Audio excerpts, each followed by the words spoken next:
7월 1일 금요일입니다. 역대 35장 안타까운 죽음이라는 주제로 말씀을 나누겠습니다. 먼저 기도로 시작하신 후 성경을 1, 2, 3 읽기 바랍니다. 꾸준한 영성 훈련은 당신 인생을 변화시킵니다. 말씀 다 묵상하셨습니까? 첫 번째, 요시아의 종교 계획에 관하여. 요시아 왕은 26세에 성전 수리에 힘을 씁니다. 역대기에서는 종교 계획이 먼저고 그 후 성전 수리를 하다가 율법책을 발견합니다. 그런데 열왕기에서는 성전 수리를 하다가 율법책을 발견하고 그 후 종교개혁이 이루어집니다. 순서가 서로 다릅니다. 열왕기와 역대기를 종합해서 해석해보면 이런 것이 가능합니다. 요시아 왕은 아버지와 할아버지의 우상숭배 정책을 폐지하고 개혁을 원했습니다. 그래서 16세에 하나님 앞에 나와 결단하고 4년을 준비합니다. 그리고 20세부터 종교개혁을 시작합니다. 하지만 종교개혁은 반대파에 막혀 생각보다 잘 진행이 되지 않았습니다. 무언가 악습과 폐단을 뜯어 고치는 개혁은 항상 장벽에 부딪힙니다. 수십 년간 뿌리 내린 전통이 단시간에 해결되기란 거의 불가능에 가깝습니다.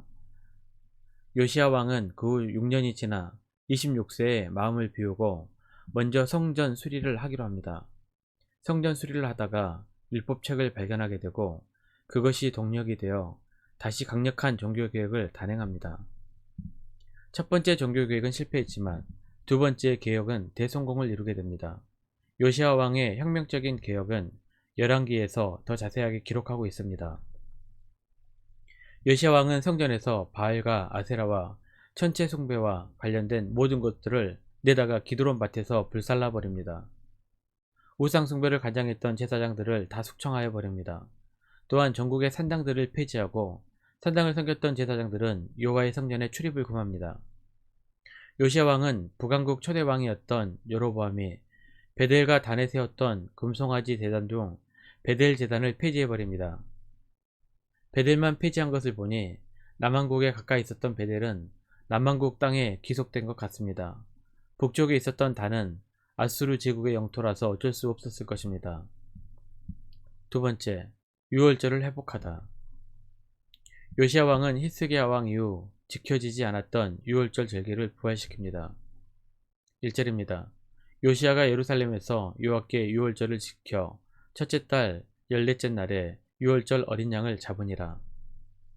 사사시대 이후 유월절 절기를 지키는 것에 대한 기록은 잘 나오지 않습니다. 18절입니다. 선지자 사무엘 이후로 이스라엘 가운데서 유월절을 이같이 지키지 못하였고 이스라엘 모든 왕들도 요시아가 제사장들과 레위 사람들과 모인 온 유다와 이스라엘 무리와 예루살렘 주민과 함께 지킨 것처럼은 유월절을 지키지 못하였더라. 물론 다윗은 물론이고 남왕국 왕들 중 선한 왕들은 유월절을 지켰을 것이라고 생각합니다. 유월절이 온전하게 회복된 것은 요시아 왕의 증조 할아버지인 히스기야 왕 때입니다. 그 이후 유월절은 완전히 폐지되었다가 요시아 때 다시 회복이 됩니다. 히스기야와 요시아 왕의 유월절 회복에는 약간의 차이가 있습니다. 첫 번째, 히스기야는 일정에 맞춰 준비할 수 없어 둘째 달에 유월절을 지킵니다. 앞에서 설명했던 것처럼 둘째 달에 유월절을 지키는 것은 예외적인 규정에 따른 것입니다. 반면 요시아 왕은 중조부가 했던 절차와 역사를 알았을 것이고 첫째 달에 유월절을 지킬 수가 있었을 것입니다. 히스기야 때 유월절은 무교절을 14일간 지켰습니다. 원래는 7일이지만 백성들이 너무 기뻐 자발적으로 7일을 연장해서 14일을 지킨 것입니다. 요시아 왕은 원래 규정대로 무교절을 7일간 지켰습니다. 17절입니다. 그때 모인 이스라엘 자손이 유월절을 지키고 이어서 무교절을 7일 동안 지켰으니. 요시아 왕은 히스기야 왕 이후로 므낫세와 아몬의 시대 약 57년 이상 지켜지지 않았던 유월절을 회복합니다. 이렇게 히스기야 왕과 더불어 요시아 왕은 남유다 최고의 왕으로 하나님께 인정을 받게 됩니다. 열왕기하 23장 25절입니다. 요시아와 같이 마음을 다하며 뜻을 다하며 힘을 다하여 모세의 모든 율법을 따라 여호와께로 돌이킨 왕은 요시아 전에도 없었고 후에도 그와 같은 자가 없었더라. 세 번째, 요시아 왕의 안타까운 죽음. 아수르와 애굽은 과거에는 서로 전쟁을 하는 적이었습니다. 하지만 신흥 바벨론의 세력이 커가고 아수르가 쇠락해 가자 애굽은 아수르와 손을 잡고 바벨론을 견제합니다. 과거의 적군이 지금의 아군이 된다는 말이 이런 말입니다.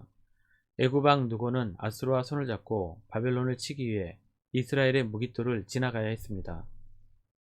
그런데 요시야 왕은 북이스라엘을 멸망시키고 남유다를 괴롭혔던 아수르의 편을 들 수가 없었습니다.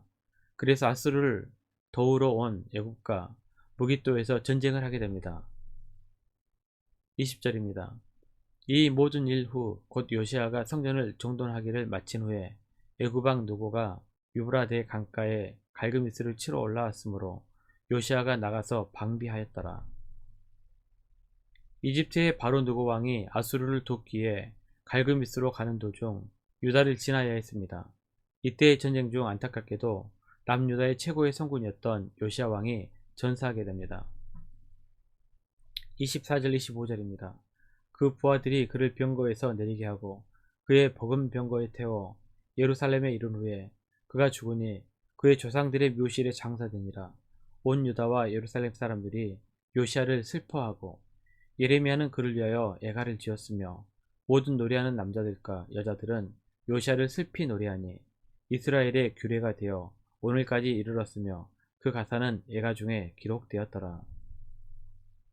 모든 백성은 요시야 왕의 죽음을 슬퍼했습니다. 당시 선지자 예레미야도 역사상 하나님 보시기에 가장 위대한 요시야 왕의 죽음을 강하게 애도하며 애가를 지었습니다. 요시야 왕처럼 하나님께 인정받고 개혁적인 왕이 오래 살아 유다를 변화시키면 얼마나 좋을까요? 하지만 모든 것은 다 하나님의 섭리 아래 있는 것입니다. 우리는 노력하며 최선을 다해 살아야 하지만 그 결과는 하나님께 맡길 수 있는 우리들이 되었으면 좋겠습니다. 말씀 요약합니다. 첫 번째, 변화란 쉬운 일이 아닙니다. 하지만 하나님 나라를 위한 거룩한 일이라면 철저히 준비하고 계획해서 변화를 이루어야 할 것입니다. 두 번째, 최선을 다해 노력하되 결과는 하나님께 맡기시기를 바랍니다.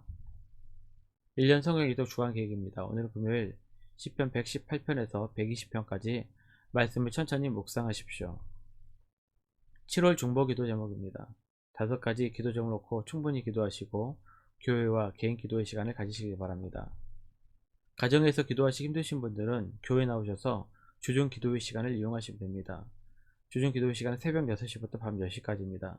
편하신 시간에 정기적으로 나와서 하나님과 충분히 교제하시길 바랍니다. 하루 30분씩 최선을 다하시길 바랍니다. 그러면 여러분의 삶이 변화될 것입니다. 영상을 다 보신 분들은 확인 문자를 보내시거나 유튜브에 댓글로 달아주시면 정기적인 영성 훈련에 도움이 될 것입니다. 오늘 하루도 승리하시기를 기도합니다.